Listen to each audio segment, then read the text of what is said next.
Reçois de moi le Brazzavilloises et Brazzavillois, habitants de Brazzaville. de ton nom. Voici le programme des cultes de l'armée de l'Éternel Brazzaville. Je veux n'être qu'à toi. Paroisse de Poto-Poto, cité de la paix, chaque mardi et jeudi de 16h30 à 18h30 et le dimanche avant midi de 7h30 à 10h juste sur la rue Likwala numéro 57, arrondissement Poto-Poto, arrêt de bus, arrêt Mbaka.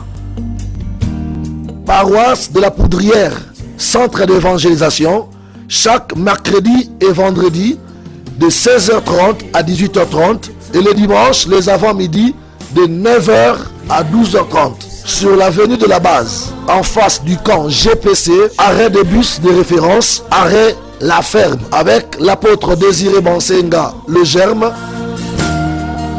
Venez passer des moments d'adoration, de louange et d'édification par la parole de Dieu avec nous. Infoline 282 15 96 617 80 23 540 56 22 et que Dieu vous bénisse. Je veux porter.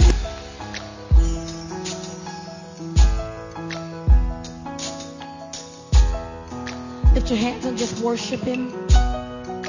He deserves the glory. He deserves the honor. Come on, worship. Open your mouth and begin to speak to him. Come on, open your mouth and let the Spirit just begin to flow out of you.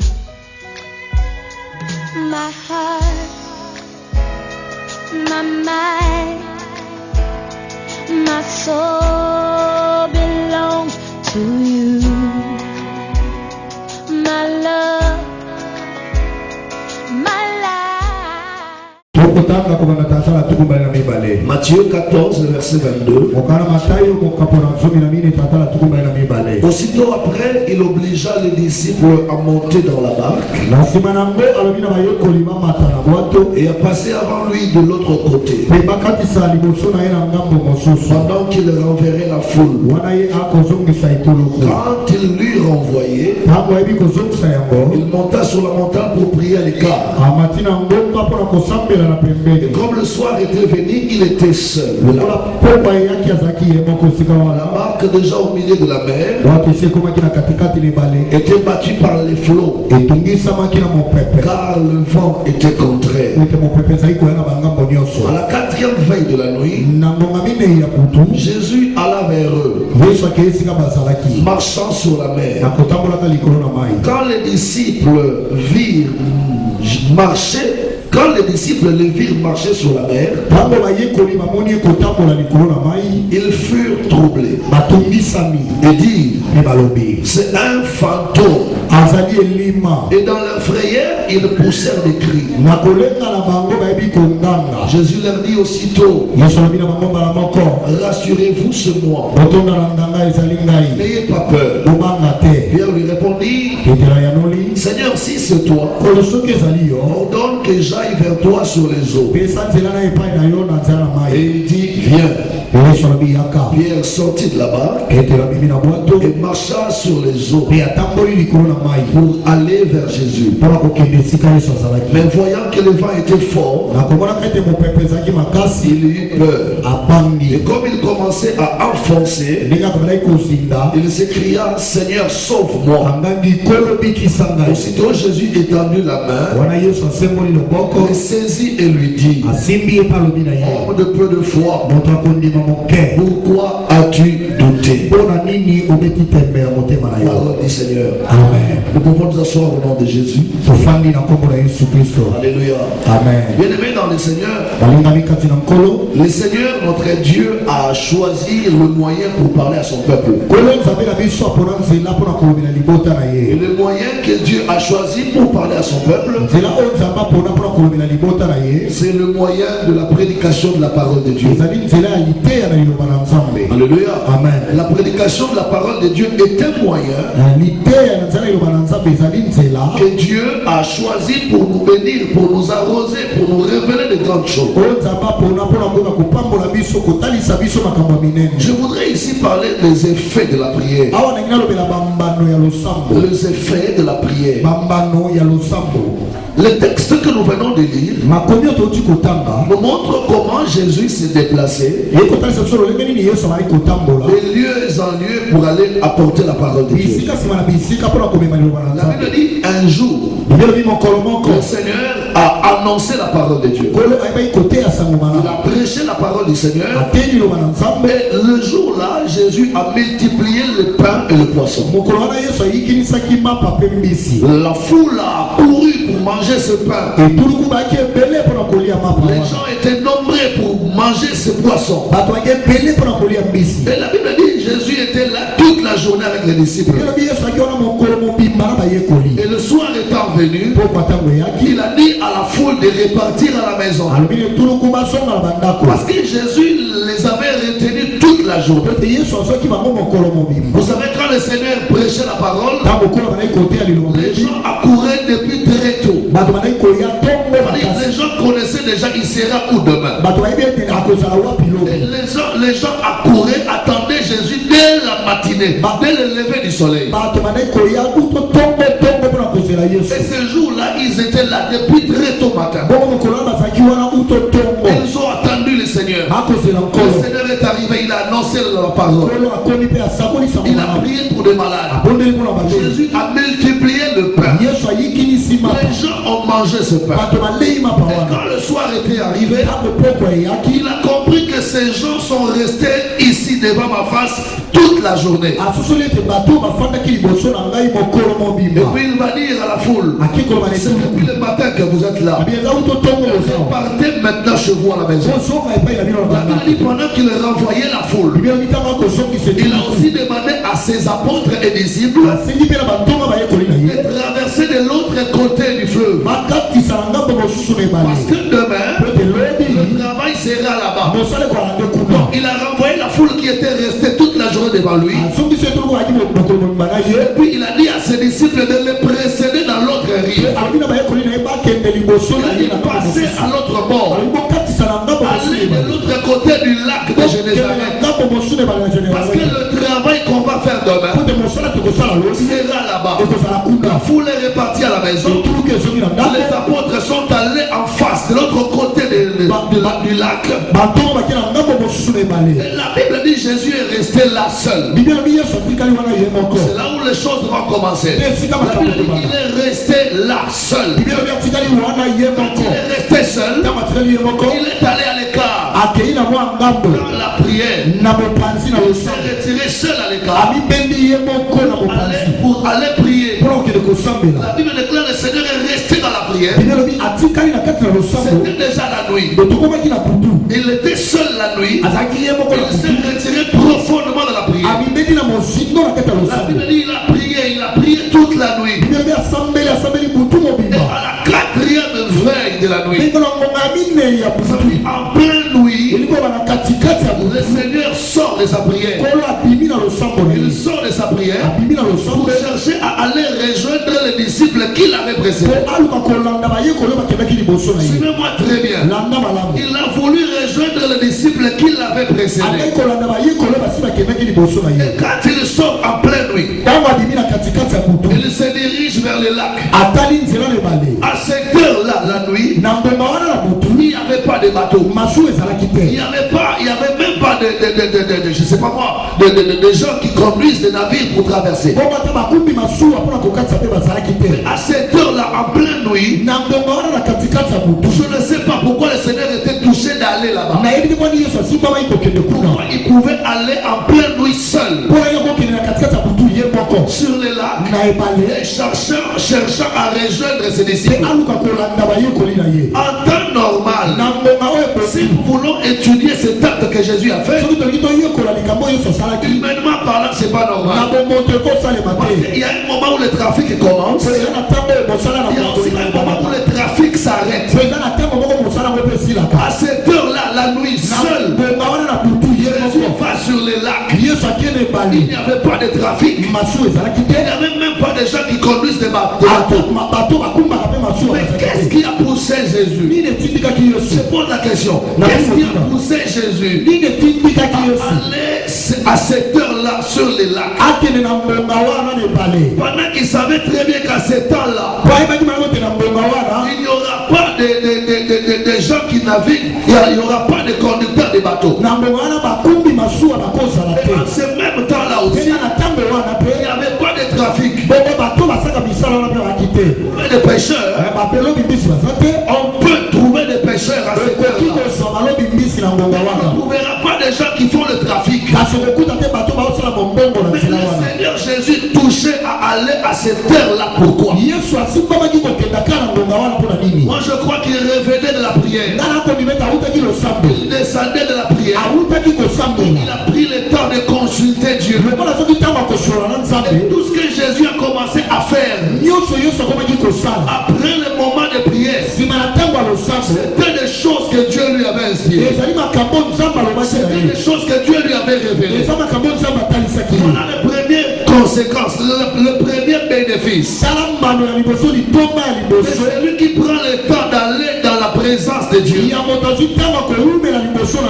Quand on va dans la présence de Dieu, le premier bénéfice qu'on va retirer de la prière,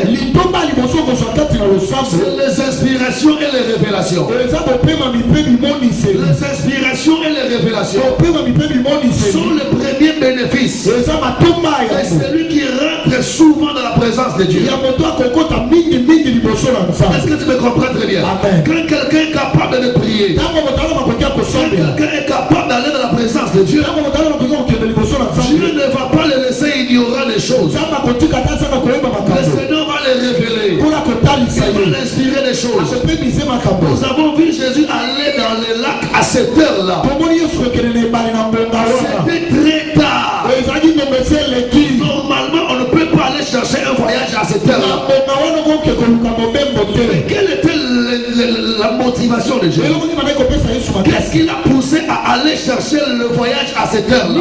Qu'est-ce qui a poussé Jésus à aller chercher à traverser le lac à cette heure-là? Parce que normalement, en ce temps-là, il n'y a pas de trafic. J'ai lu la Bible et j'ai compris que Jésus était inspiré.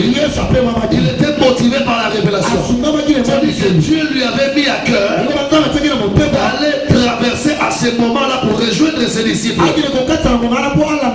C'est ce que moi j'appelle le premier bénéfice de la prière. Dieu l'a mis dans le Seigneur. Quand tu es capable d'aller chercher la présence de Dieu, quand tu es capable d'aller prier Dieu, le Seigneur va te révéler des choses à l'avance. Le Seigneur va te montrer des choses à l'avance. Des choses que les autres ne savent pas. Des choses que les autres ne connaissaient pas. Le Seigneur Jésus est allé au lac à ce temps-là par inspiration. Il suffit d'aller prier Dieu. Il suffit que toi tu ailles prier Dieu. Que tu prennes un temps dans sa présence. Le Seigneur va te révéler des choses. Le Seigneur va t'inspirer des choses. Souvent on n'a pas besoin que les gens nous disent des choses. Mais si nous prenons le temps d'aller prier, si nous prenons le temps de chercher la face de Dieu, Dieu sera capable de te révéler des vrais problèmes de ta vie.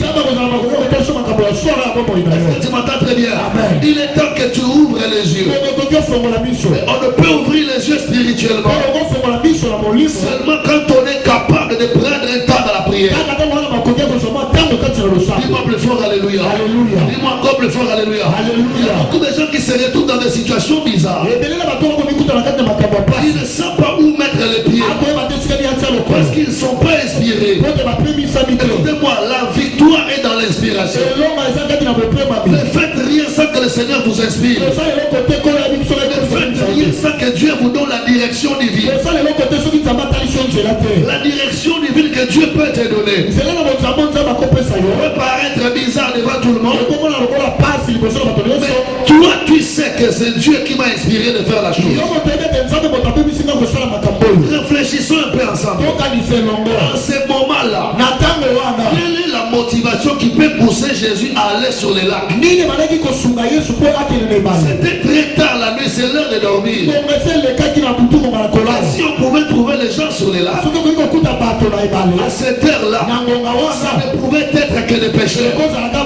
Les gens qui font le trafic, la traversée, n'étaient plus là. Jésus va même sur les lacs, contrairement à ce qui est habituel. C'est-à-dire qu'il avait entendu des choses venant de Dieu. C'est-à-dire qu'il avait reçu des inspirations venant de Dieu.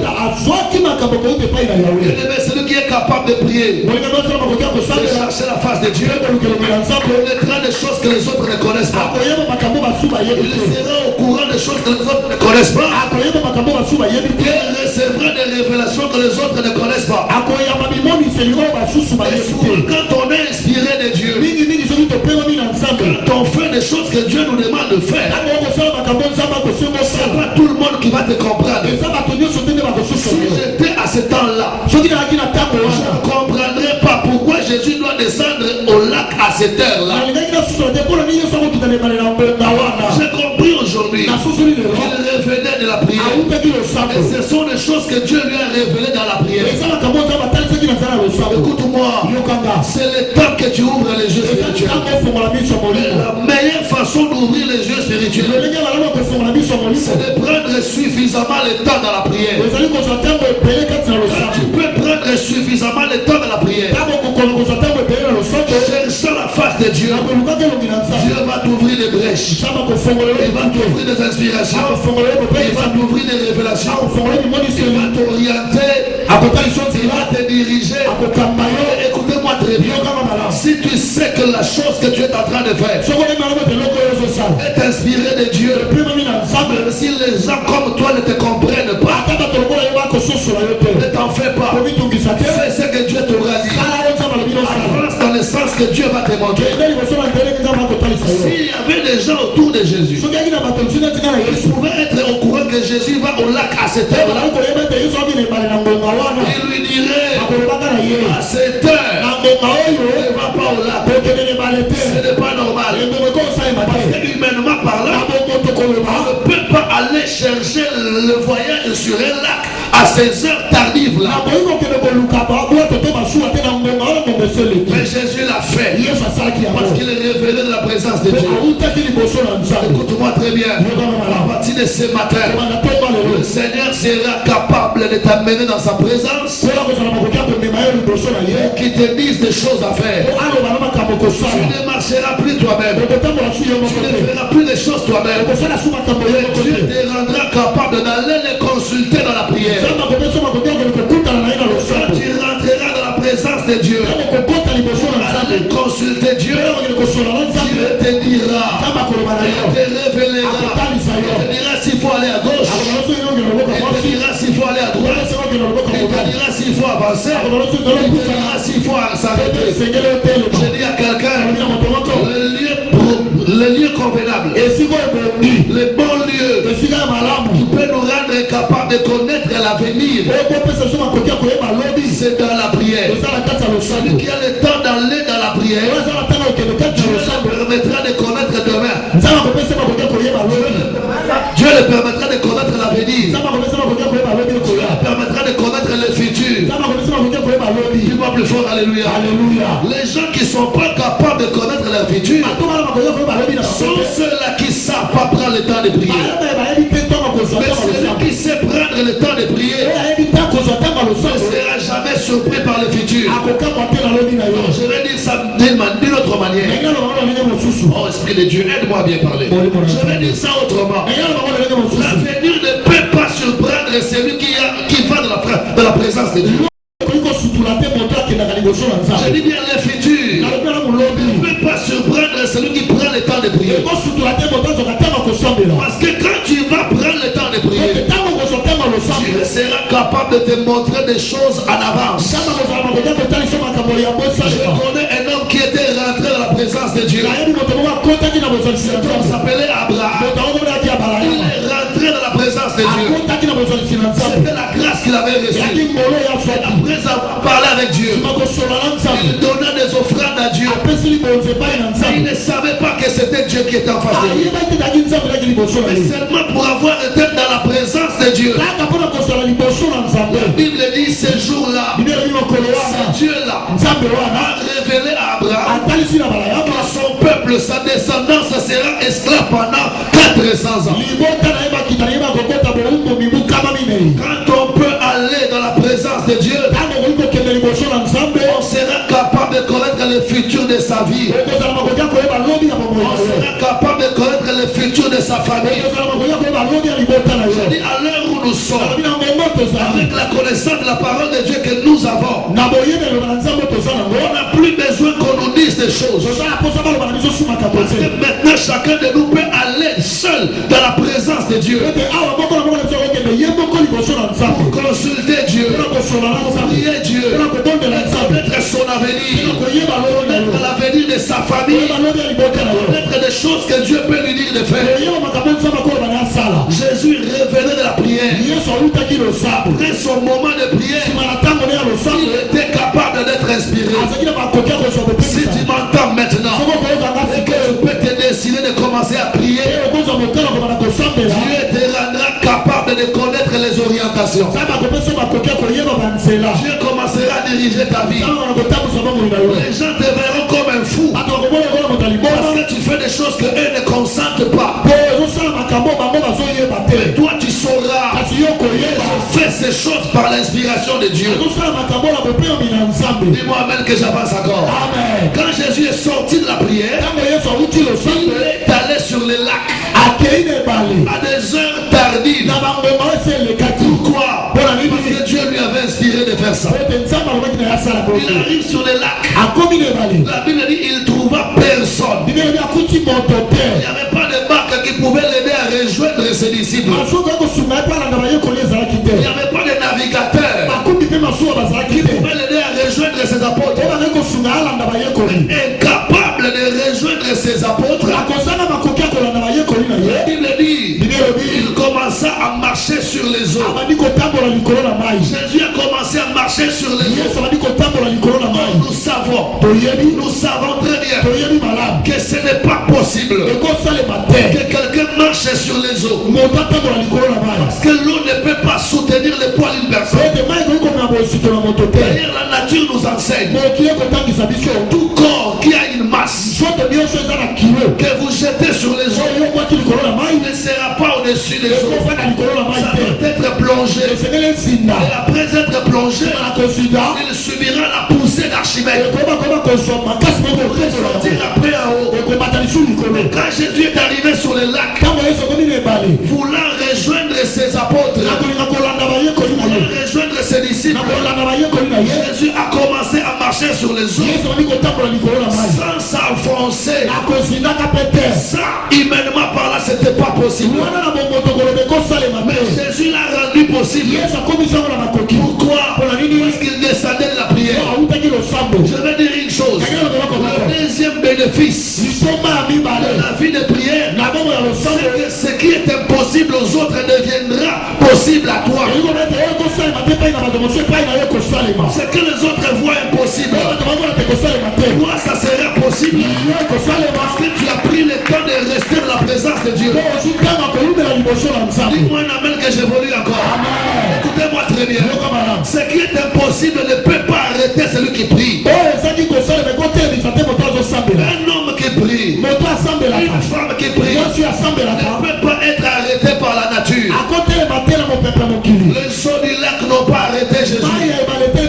Jésus a marché sur les eaux. Ce que les autres n'ont pas fait, ce que les autres ne pouvaient pas faire, mais Jésus l'a fait. Pourquoi? Parce qu'il avait eu le temps d'entrer dans la présence de Dieu et de recevoir de Dieu l'énergie spirituelle. Cette fois-ci, si tu seras capable de prier, ce qui bloque les autres ne va plus te bloquer. Ce qui arrête les autres ne vont pas t'arrêter. Là où les autres ne disent pas que c'est possible, là où les autres disent que c'est impossible, toi tu diras que c'est possible. Parce que tu as été capable d'aller dans la présence de Dieu. Écoute-moi frère, celui qui est capable d'aller dans la présence de Dieu deviendra un homme surnaturel.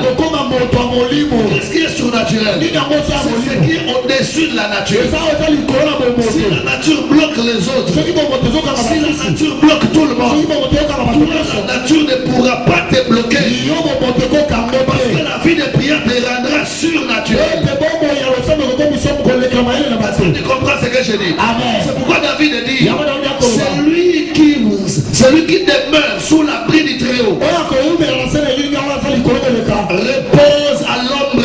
Tout-Puissant. Ça va bien? Amen. C'est lui qui demeure sous l'abri du Très-Haut. Repose à l'ombre du Tout-Puissant. Demeurer sous l'abri du Très-Haut veut dire aller dans la présence de Dieu, aller sous la couverture de Dieu. Demeurer sous l'abri du Très-Haut veut dire un temps sous Dieu dans la prière. La Bible dit que celui qui prend un temps dans la prière, celui qui demeure sous Dieu dans la prière, reposera à l'ombre du Tout-Puissant. Reposera, ça veut dire il aura du repos en Dieu. Cette année-ci, parce que tu vas te décider de prendre le temps de demeurer dans la présence de Dieu, Dieu te donnera du repos. C'est-à-dire Dieu te fera reposer.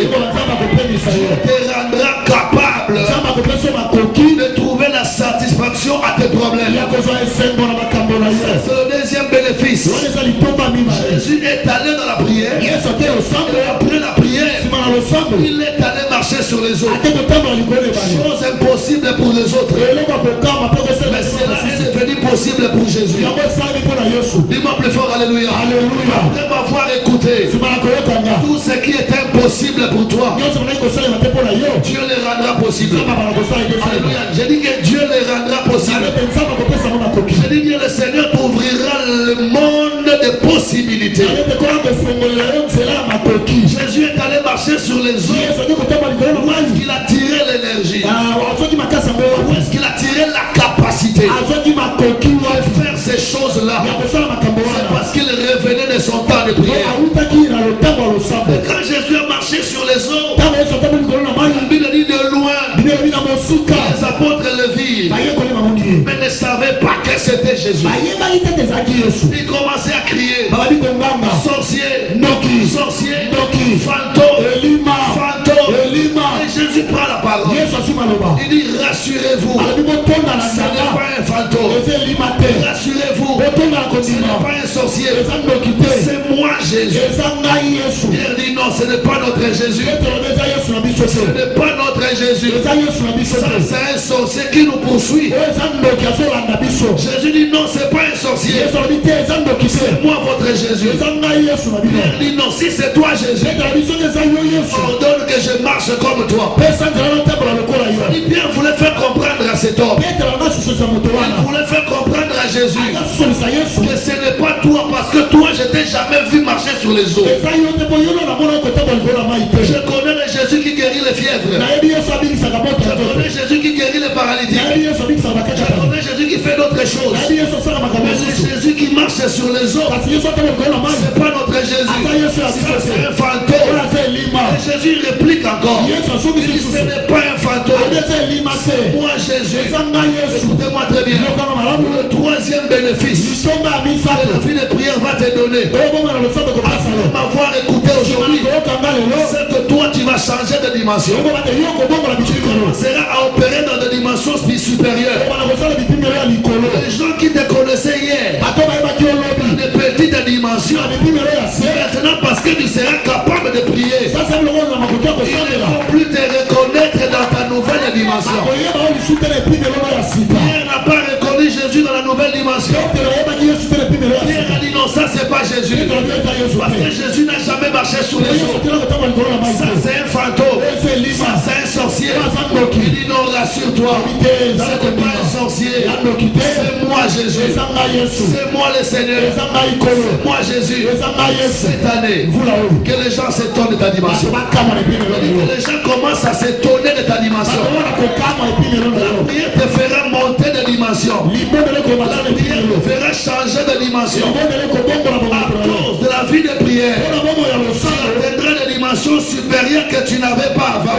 La dimension des affaires va monter. La dimension de santé va monter. La dimension spirituelle va monter. Celui qui va aller dans la prière, celui qui va se décider de prendre le temps de prier, commencera à faire des choses que les autres n'ont pas fait. Écoute-moi très bien. Écoute, la puissance que la prière peut te donner, puissance que le fétiche donne. C'est pourquoi j'ai dit aux gens, notre magie c'est la prière, notre fétiche c'est la prière. La sorcellerie des chrétiens, c'est parce qu'ils sont capables de prier. Pierre a dit à Jésus, fantôme, sorcier. En réalité, on voulait dire à Jésus, tu as atteint des dimensions dans lesquelles moi j'étais jamais vu.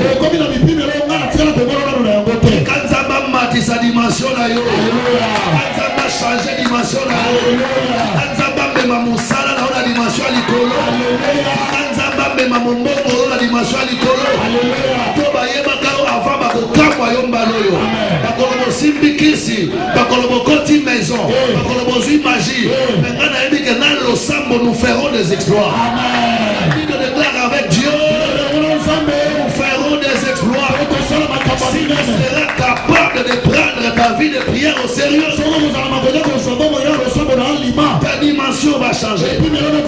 Ta dimension va changer. Pierre n'a jamais vu Jésus dans cette dimension-là. C'est pourquoi Pierre s'est étonné. Ça c'est pas Jésus. Ça c'est un fantôme. Ça c'est pas Jésus. Ça c'est un fantôme.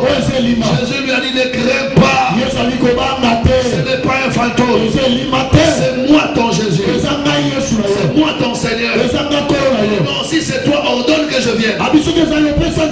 Parce que Pierre pour lui, il se disait que tout ce que Jésus fait, lui aussi le fait. Il y a des gens comme ça. Tout ce que toi tu faisais hier, et aussi le faisait. Aujourd'hui Dieu va changer des choses. Ce que tu commenceras à faire, les autres ne pourront plus le faire. Parce que la dimension va monter. Pierre a dit, oh Seigneur, ça c'est un sorcier, ça c'est un fantôme. Les gens t'appelleront sorcier. Je dis les gens t'appelleront fantôme. Parce que la dimension des choses va monter dans ta vie. Après m'avoir écouté ce matin, tu atteindras des dimensions que tu n'as jamais atteintes. Tu arriveras dans des dimensions que tu n'es jamais arrivé. Ça va étonner. Ça va surprendre les gens. Est-ce que tu comprends ce que j'ai dit? Je dis qu'à cause de la prière, tu seras le meilleur. À cause de la prière, tu vas dépasser ceux de ta génération. Si tu prends ta vie de prière au sérieux, les gens te prendront de quelqu'un qui est surnaturel. Tu commenceras à faire ce qu'elles n'ont fait pas. Tu commenceras à faire ce qu'elles ne sont pas capables de faire.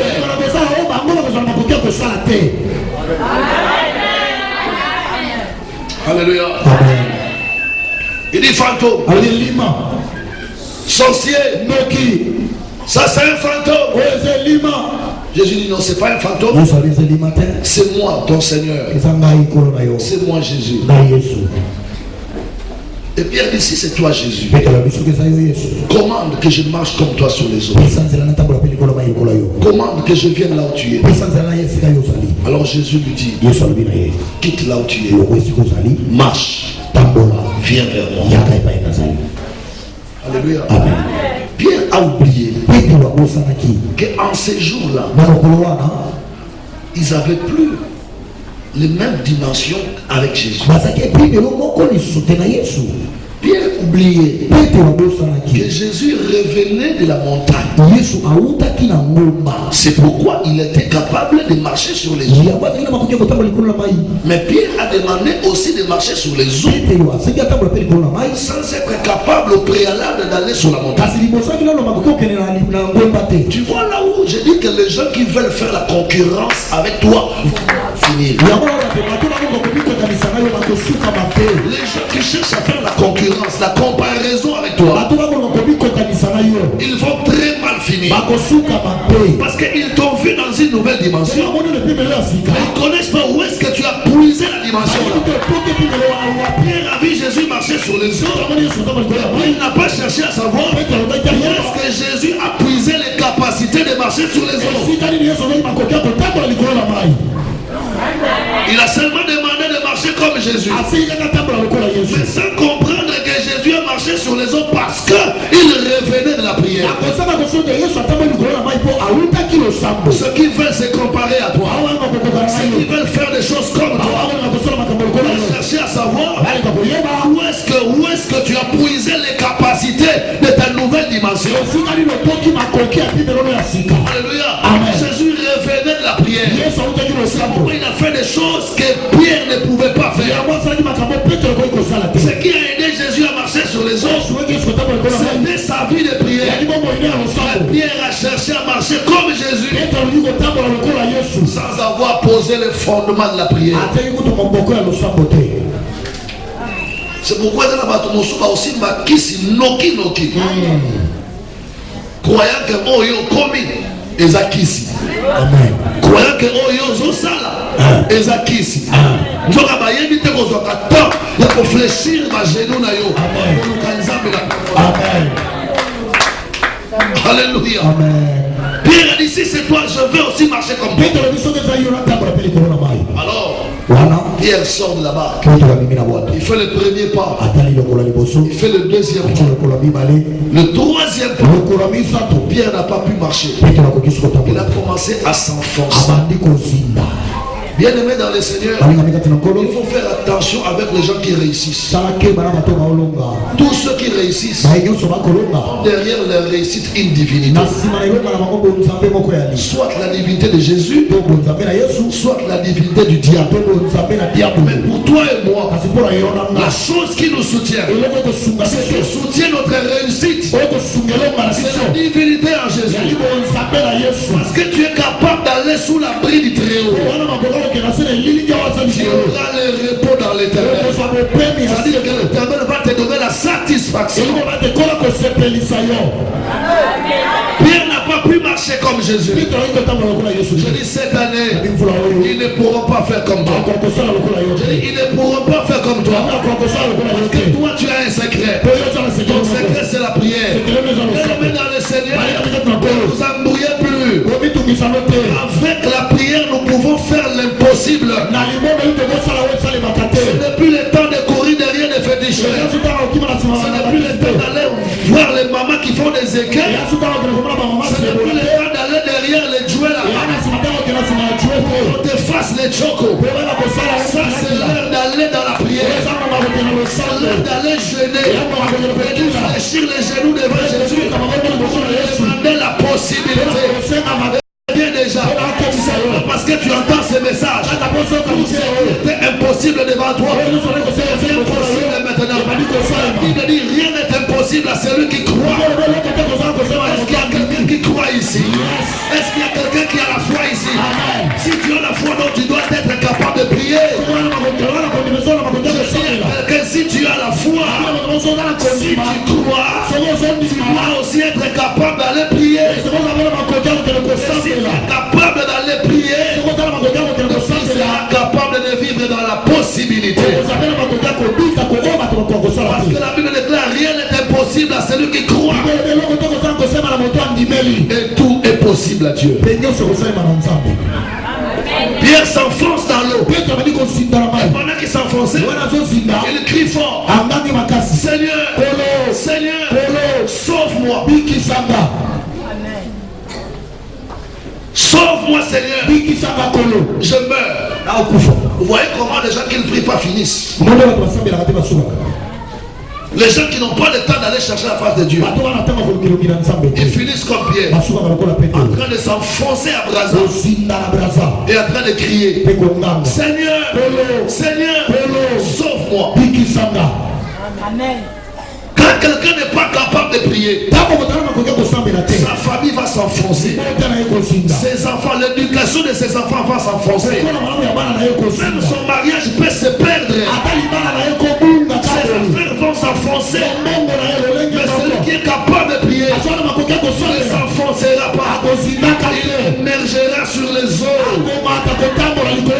Jésus n'était pas enfoncé parce qu'il avait sa vie de prière. Mais Pierre s'est enfoncé parce qu'il n'a pas eu le temps de prier. Toi tu t'enfonceras pas. Je dis que toi tu t'enfonceras pas.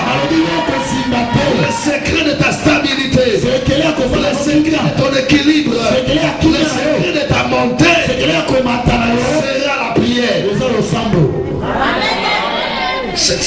allons faire 5 jours de prière et jeûne. Mardi, mercredi, jeudi et vendredi. On ne mange qu'après le culte. Avant de sortir du culte, pour aller manger chez toi, attends, je vais te donner une tasse de Lipton. Symbole de communion fraternelle. Tu vas aller manger le reste chez toi. Je veux que cette semaine, tous ceux qui sont en train de s'enfoncer trouvent le secours de Dieu. Tous ceux qui sont en train de faire naufrage soient restaurés, soient relevés au moyen de la prière. Mardi, mercredi, jeudi et vendredi, la journée tu ne manges pas. Tu manges que le soir après le culte et tu verras la main de Dieu t'accomplir. Est-ce que tu me comprends très bien? Et quand Pierre a commencé à s'enfoncer, le Seigneur lui tend la main. Il dit, homme de peu de foi, pourquoi as-tu douté? Bien-aimé, c'est bien. Il faut prier. Il y a des attitudes à prendre lorsqu'on est homme de prière. Il y a des petits secrets qu'on doit connaître quand on commence la vie de prière.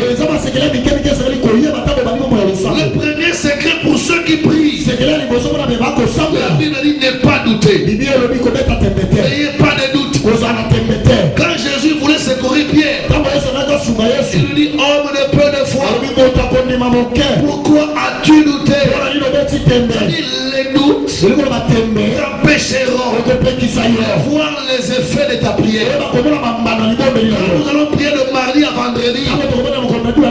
Priez sans avoir douté. Alors que vous verrez les résultats que vous cherchez. La Bible dit celui qui prie à Dieu ne doute pas. Celui qui doute, c'est un homme inconstant. Celui qui doute est un homme irrésolu. Et la Bible dit que celui qui doute n'attend de rien recevoir de Dieu. Homme de peu de foi, pourquoi as-tu douté? C'est-à-dire qu'on peut aller chercher la face de Dieu. On peut aller prier Dieu. Mais si on ne croit pas ce qu'on demande dans le cœur, Dieu ne le fera pas. Dieu ne le fera pas. Avant d'ouvrir la bouche et d'aller demander à Dieu dans la prière, la première démarche à faire, c'est de libérer sa foi. C'est pourquoi je dis à quelqu'un qui m'entend, libère ta foi. Libérer la foi, ça veut dire quoi? Ça veut dire il faut commencer à voir les choses comme Dieu. Il faut commencer à parler comme Dieu. Il faut commencer à se comporter comme Dieu. Parce que la foi nous amène à faire les choses comme Dieu. La foi nous amène à faire, à dire, à se comporter comme Dieu. Homme de peu de foi, pourquoi tu doutais? Alors, il tend la main à Pierre. Il relève Pierre. Qu'est-ce qui a poussé Pierre à développer le doute en lui? C'est parce que la Bible dit, quand il a fait le premier pas sur les eaux, Pierre voyant que la mer était très grande et le vent était fort, il eut peur. Les ennemis de ta foi, c'est la peur, c'est la panique, c'est la terreur. N'ayez jamais peur quand vous savez que vous marchez avec Dieu. Avec Dieu, nous ferons des exploits. Il y a une promesse qui s'attache à nous. Quand on a Dieu, n'ayez pas peur. Dieu ne peut pas te laisser échouer pendant que tu marches avec lui. Parce que son nom aura honte. Et les gens peuvent le quitter pour aller rejoindre Satan. Or, lui n'aime pas ça. Pour sauver sa gloire et son honneur, Dieu ne peut pas te lâcher. Attention aux choses que vous voyez. Les choses que vous voyez dans la vie peuvent introduire la peur. Et quand la peur est née, le doute s'installe.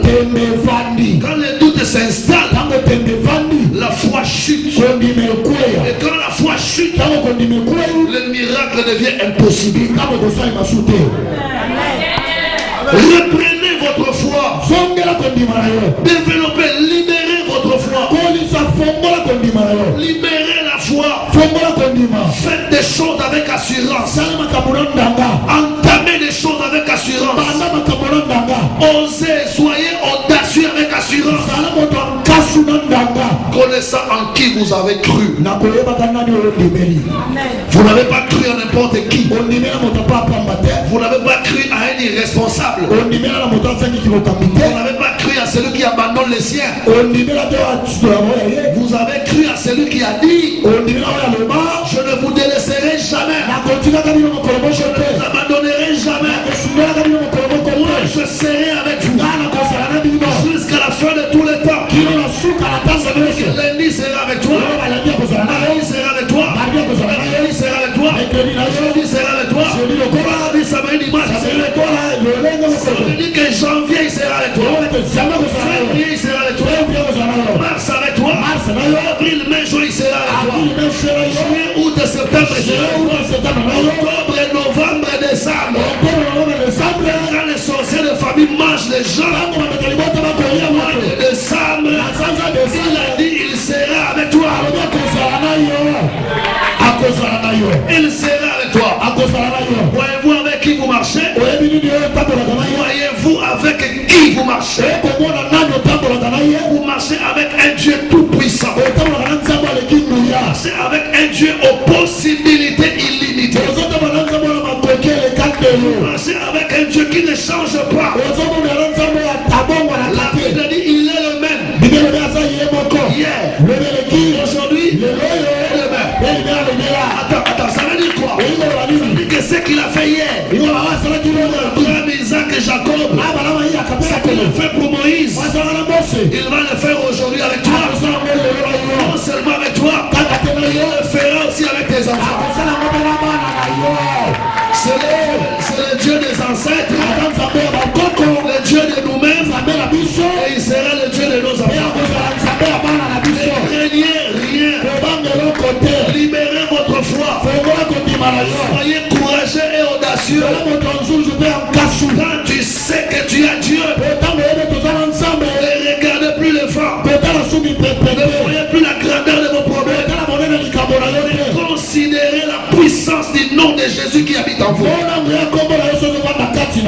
Est-ce que tu m'entends très bien? Pierre, quand il a vu que le vent était fort, le vent fort c'est quoi? C'est le problème difficile. Ne regarde pas le vent fort. C'est-à-dire que ne regarde pas vos problèmes difficiles. Regardez le nom de Jésus. Vous savez la meilleure façon de garder la foi, c'est de comparer ces problèmes à la taille de Dieu. Est-ce que tu connais la taille de tes problèmes? Ok, vas-y, comparer la taille de tes problèmes à la taille de Dieu. Tu connais la taille de tes problèmes? Là, moi, je vais t'informer sur la taille de Dieu. Jean dit que les choses que Dieu a fait sont tellement nombreuses et grandes que même la Bible, à la grandeur de tout l'univers, ne saura pas contenir des choses que Dieu a fait. Donc la taille de Dieu, même le monde entier ne peut pas contenir la taille de Dieu. Et ton problème, c'est seulement à Protopoto, c'est seulement à Mongali, c'est seulement à ton bureau. Et ton Dieu, il est grand plus que le monde entier. Donc je dis comme on dit à Brazza, il n'y a pas match. Que Dieu vous bénisse. Lève-toi. Lèvons nos deux mains. Fermons nos yeux. Élève nos deux mains. La première chose, dit Seigneur, merci pour ta parole. Prie, alléluia. Remercie le Seigneur.